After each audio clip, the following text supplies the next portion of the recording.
नमस्ते दोस्तों, मैं प्रवीण मलिक अपने इस YouTube चैनल पर आपका स्वागत करता हूं। आज बाइगॉन बुधवार में हम दो ऐसे स्टॉक्स का रिव्यू करेंगे जिनका चर्चा, जिनका विश्लेषण कुछ सप्ताह पहले हमने बुधवार के दिन किया था। हमने 24 जुलाई को दो स्टॉक्स का विश्लेषण किया था, HDFC लाइफ और बजाज फिनसर्व। HDFC लाइफ उस दिन का टॉप गेनर था जिसकी चर्चा हमने बड़ा बुधवार में करी थी, और बजाज फिनसर्व उस दिन का टॉप लूज़र था जिसकी चर्चा हमने उस दिन छोटा बुधवार में करी थी। चलिए जल्दी से देख लेते हैं कि हमारा विश्लेषण कितना सटीक था, कितना अच्छा था, कितना बुरा था। तो यहाँ पे मैंने HDFC लाइफ का चार्ट खोला हुआ है। तो 24 जुलाई को उस दिन एक बड़ी अच्छी बुलिश कैंडल बनी थी और वो भी एक अच्छे वॉल्यूम पे बनी थी। उस दिन HDFC लाइफ ने करीब 4.5% की बढ़त देखी थी। तो हमारा विश्लेषण ये था कि इसमें स्विंग ट्रेडिंग की पोजीशन बनाना तो जोखिम भरा रह सकता है, परंतु मैंने ये बोला था कि इस स्टॉक में एक पोजिशनल ट्रेड लिया जा सकता है। मेरा अनुमान है जल्दी ही HDFC लाइफ इस ऑल टाइम हाई रेजिस्टेंस का भी ब्रेकआउट देगा और ऊपर चलना शुरू कर देगा। तो हमारा विश्लेषण ये था कि इस स्टॉक में स्विंग ट्रेडिंग की पोजीशन बनाना जोखिम भरा हो सकता है क्योंकि भाव रेजिस्टेंस के काफ़ी निकट है। हमारा विश्लेषण ये भी था कि एक दूसरी बड़ी रेजिस्टेंस भी है जो ऑल टाइम हाई के वजह से बनी हुई है। तो चलिए सबसे पहले देख लेते हैं कि हमारा विश्लेषण क्या था। तो आज का भाव है 672 रुपये और रेजिस्टेंस है करीब 691 रुपये पे। तो स्विंग ट्रेडिंग के लिए रिस्क रिवॉर्ड अच्छा नहीं है, परंतु इस स्टॉक में एक बहुत ही अच्छा पोजिशनल ट्रेड बनाया जा सकता है। मुझे लगता है कि आने वाले समय में ये स्टॉक इस रेजिस्टेंस को भी ब्रेक करेगा और उसके बाद वाली इस रेजिस्टेंस को भी ब्रेक करेगा जो करीब 770 रुपये के करीब है, और उसके बाद काफ़ी ऊपर जाएगा। परंतु इस स्टॉक में एक स्विंग ट्रेडिंग की पोजीशन नहीं बनाई जा सकती, इसमें एक पोजिशनल ट्रेडिंग की पोजीशन जरूर बनाई जा सकती है। तो हमारा विश्लेषण ये था कि हमको स्विंग ट्रेडिंग की पोजीशन तो नहीं बनानी चाहिए, लेकिन एक पोजिशनल ट्रेड इसमें ज़रूर लिया जा सकता है क्योंकि यहाँ पे एक बहुत अच्छा ड्यूअल डिप डिलाइट पैटर्न बना था और उसके बाद एक बहुत ही अच्छा बाउंस मिला था। तो ऐसा ही हुआ, किसी ने अगर एक पोजिशनल ट्रेड बनाया होता तो उसको आज के समय काफ़ी अच्छा लाभ मिल रहा होता। चलिए देख लेते हैं कितना लाभ मिल रहा होता। तो अगर कोई आज भी इसमें बना होता तब भी उसको करीब 7% का लाभ मिल रहा होता, और किसी ने अगर रेजिस्टेंस के पास बेच दिया होता तो उसको करीब 12% का लाभ मिल गया होता। तो अगर आप HDFC लाइफ का पूरा विश्लेषण देखना चाहते हैं, मेरा पुराना वीडियो देखना चाहते हैं, तो उसका लिंक मैंने ऊपर छोड़ दिया है। आप उस लिंक को क्लिक करके HDFC लाइफ का मासिक चार्ट का और साप्ताहिक चार्ट का विश्लेषण देख सकते हैं और समझ सकते हैं कि आगे आने वाले समय में HDFC लाइफ क्या करेगा। तो आगे समझ लेते हैं कि आगे आने वाले समय में इसमें क्या हो सकता है। परंतु आज का विश्लेषण करने से पहले मैं आपको एक बात ज़रूर याद दिलाना चाहूँगा कि हम यहाँ पे जिन भी स्टॉक्स का विश्लेषण करते हैं उसमें मेरी खरीदारी या बेचने की कोई राय नहीं होती है। हम बड़ा बुधवार और छोटा बुधवार को उस दिन का टॉप गेनर और टॉप लूज़र ले लेते हैं और उन्हीं का विश्लेषण करते हैं, और बाइगॉन बुधवार में हम उन्हीं का रिव्यू करते हैं। तो हम ये स्टॉक्स रैंडमली पिक करते हैं, इनमें मेरी खरीदने या बेचने की कोई राय नहीं होती है।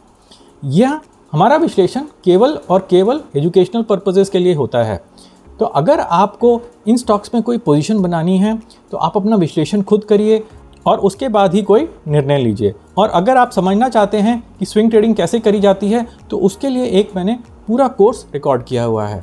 वो कोर्स इसी YouTube चैनल पे ही उपलब्ध है और वो कोर्स बिल्कुल ही फ्री है, बिल्कुल ही निःशुल्क है। अगर आप उस कोर्स को देखना चाहते हैं तो उसका लिंक मैंने ऊपर छोड़ दिया है, तो आप इसको क्लिक करके इसके लेसन्स देख सकते हैं। चलिए वापस चलते हैं और समझ लेते हैं कि HDFC लाइफ में आगे क्या हो सकता है। तो HDFC लाइफ एक ऑल टाइम हाई रेजिस्टेंस से टकरा कर नीचे आया है। चलिए जल्दी से इसका साप्ताहिक चार्ट देख लेते हैं। तो यहाँ पे मैंने कुछ आकृतियाँ बनाई हुई हैं, चलिए इन आकृतियों को समझ लेते हैं। तो यहाँ पे 740 के करीब एक ऑल टाइम हाई है, और अगर आप साप्ताहिक चार्ट पे देखें तो एक बड़ा ही अच्छा वैली एंड कैनियन पैटर्न बन रहा है। तो ये एक वैली है और ये एक कैनियन है, और ऐसा प्रतीत हो रहा है कि यहाँ पे हो सकता है कि एक और वैली बने। अगर एक और वैली बन जाती है और उसके बाद एक ब्रेकआउट मिलता है तो ये स्टॉक काफ़ी ऊपर जाएगा। चलिए देखते हैं कि आगे आने वाले समय में क्या हो सकता है। तो आप इस स्टॉक को मॉनिटर करते रहिए, देखते रहिए, और कभी भी आपको एक अच्छी मानव कैंडल मिल जाए, एक अच्छे सपोर्ट के समय मिल जाए तो आप इस स्टॉक में निवेश कर सकते हैं। तो मुझे बताइए कि आपका क्या विश्लेषण है, आपको क्या लग रहा है कि आगे आने वाले समय में HDFC लाइफ में क्या हो सकता है। नीचे कमेंट करके मेरे को बताइए कि आप इसमें क्या करना चाहेंगे, क्या आप इसमें पोजीशन बनाना चाहेंगे या नहीं। तो चलिए अब दूसरा स्टॉक भी देख लेते हैं। तो 24 जुलाई का दूसरा स्टॉक था बजाज फिनसर्व। तो बजाज फिनसर्व में 24 जुलाई को काफ़ी ख़राब कैंडल बनी थी, करीब 2.5% की एक रेड कैंडल बनी थी और वो भी एक भारी वॉल्यूम पे बनी थी। तो हमारा विश्लेषण ये था कि हमको इस स्टॉक में कुछ नहीं करना चाहिए और इंतज़ार करना चाहिए। तो चलिए जल्दी से देख लेते हैं कि हमने क्या कहा था। तो ये सपोर्ट रही और ये एक रेजिस्टेंस रही। तो रेजिस्टेंस करीब 1725 रुपये पर है और सपोर्ट करीब 1540 रुपये पर है। तो स्टॉक का भाव अभी सपोर्ट के काफ़ी निकट है। तो हो सकता है कि आने वाले समय में स्टॉक का भाव यहाँ तक आए, उसके बाद एक अच्छी ग्रीन कैंडल, बुलिश कैंडल बने और यहाँ से भाव रिवर्स हो जाए। और अगर ये ऐसा हो जाता है और यहाँ पे हमको एक मानव कैंडल मिल जाती है तो हम इसमें एक स्विंग ट्रेड ले सकते हैं। परंतु आज के समय तो ये सपोर्ट के काफ़ी निकट है, तो इसमें शॉर्ट ट्रेड भी नहीं लिया जा सकता। अगर कोई यहाँ पे ट्रेड लेता है तो उसका टारगेट ये नेक्स्ट रेजिस्टेंस ही रहेगी, 1725 रुपये की रहेगी। तो हमारा विश्लेषण ये था कि भाव आगे आने वाले समय में इस सपोर्ट के पास आ सकता है और यहाँ से अगर हमको एक बाउंस मिले तो हम इस स्टॉक में खरीदारी कर सकते हैं, और ऐसा ही हुआ। तो यहाँ पे भी हमारा विश्लेषण बिल्कुल ही सटीक रहा। चलिए देख लेते हैं, अगर किसी ने यहाँ पे पोजीशन बनाई होती तो उसको कितना लाभ मिला होता। तो अगर किसी ने यहाँ पे पोजीशन बनाई होती और यहाँ रेजिस्टेंस के पास निकल गया होता तो उसको करीब 11% का लाभ मिला होता। और अगर अभी भी वो इस स्टॉक में बना हुआ है तो उसको करीब 20% का लाभ हो रहा होगा। तो चलिए समझ लेते हैं कि आगे आने वाले समय में इस स्टॉक में क्या हो सकता है।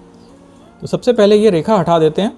तो हो सकता है कि आगे आने वाले समय में स्टॉक थोड़ा सा नीचे आए, हो सकता है पूरा यहाँ तक भी पुल बैक कर जाए, सपोर्ट तक पुल बैक कर जाए और उसके बाद ये वापस ऑल टाइम हाई की तरफ चलना शुरू करे। परंतु ये भी हो सकता है कि ये यहीं से ऊपर चलना स्टार्ट कर दे। तो अगर आप नया निवेश करना चाहते हैं तो मैं बोलूँगा इसमें रिस्क रिवॉर्ड नहीं है, लेकिन अगर आप इसमें बने हुए हैं तो आप ऑल टाइम हाई का इंतज़ार कर सकते हैं और तब इस स्टॉक में से निकल सकते हैं।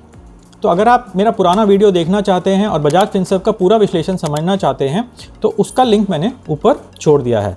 आप उसको क्लिक करके उसमें साप्ताहिक चार्ट का और मासिक चार्ट का विश्लेषण पूर्ण रूप से देख सकते हैं। तो मुझे बताइए कि आपका बजाज फिनसर्व के बारे में क्या विश्लेषण है। आपको क्या लग रहा है कि आगे आने वाले समय में बजाज फिनसर्व क्या करेगा? क्या ये ऊपर जाएगा, ब्रेकआउट कर जाएगा या फिर नीचे जाएगा? क्या आप इसमें निवेशित हैं? क्या आप इसमें निवेश करना चाहते हैं? नीचे कमेंट करके मुझे सब बताइए। तो आशा है कि आपको ये वीडियो पसंद आया होगा और आपको कुछ नई जानकारी मिली होगी, कुछ नई लर्निंग मिली होगी। तो अगर आपको ये वीडियो पसंद आया है तो ज़ोर से एक थम्स अप दीजिए और इस वीडियो को अधिक से अधिक शेयर करिए। नमस्ते और धन्यवाद।